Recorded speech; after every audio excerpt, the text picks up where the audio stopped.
So Jason, we've got some strong wind and rain coming our way this weekend. Do you think it's going to knock all the foliage off the trees? Well, the key word there would be all, and I would say no. Okay. So not all. So I think Sunday is a good day to do leaf peeping. People are crossing their fingers. People are coming up from New York, Connecticut, all around, or even just live in Maine. You want to go up north. Yeah. If you live in southern Maine or down east, western Maine.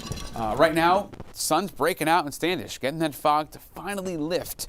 After a day that's been battling the fog. And speaking of, here you go, Chris. This is the current foliage report. And right now, peak up north, high down towards Greenville, the western mountains, and also the highlands, and then down east. Now, there are certainly going to be some of that leaf drop is going to happen. Right now, the leaf drop is low. You're going to have wind, you're going to have rain. Some of them are going to come down.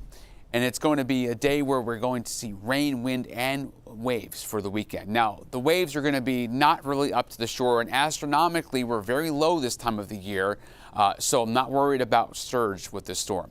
Clearing on Sunday, that's peak foliage. That's the time to get out and take a look, take a drive up north, west, east, or even the coast, which is not at peak, but starting to see some color.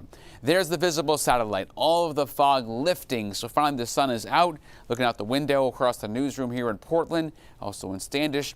And then we've got this front knocking on the door to basically is going to bump this high out of the way, and we'll have Philippe move up from the south, the tropical storm I've been talking about now for a day or so. That's going to be heading up, and eventually we'll get very close to the Gulf of Maine, as I show here. But on Thursday night, tonight, we'll have the fog roll back in after 8 o'clock, so it's going to be dense. You have to really give yourself extra time. Low beams, or if they have the fog lights on the car, that helps. Friday morning, clouds, fog around. This is not rain. This is just very dense fog. It's going to be very stingy and very strong and not go anywhere. Now, here's Saturday, the onshore flow in the afternoon. Here comes the shower activity. The heaviest rain is around midnight Saturday night.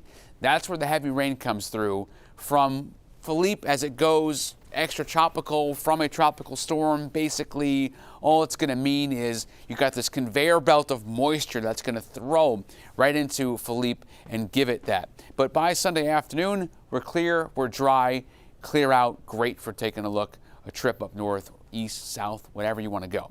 The rainfall amounts are pretty high though, 3 inches Rockland north, depending on where this storm goes.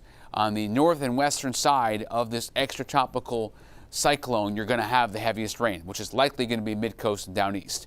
Seas at 3 feet and the wind southeast. Next 3 days, the forecast is featuring rain and wind on Saturday after we get through a dry Friday with a lot of fog. Sunday, we have a shower early and then clearing really later in the morning. It's not going to be a cloudy day. Big holiday Monday, and then we have a few showers next week. Next week, we're back to what you'd expect around here in October, which is barely 60s. That is exactly what the typical high would be. So you're going to break out the fall gear again. Our second summer that made up for the first summer we never had is over. Yeah. Permission to wear those flannels, Jason. Yes. Thanks so much.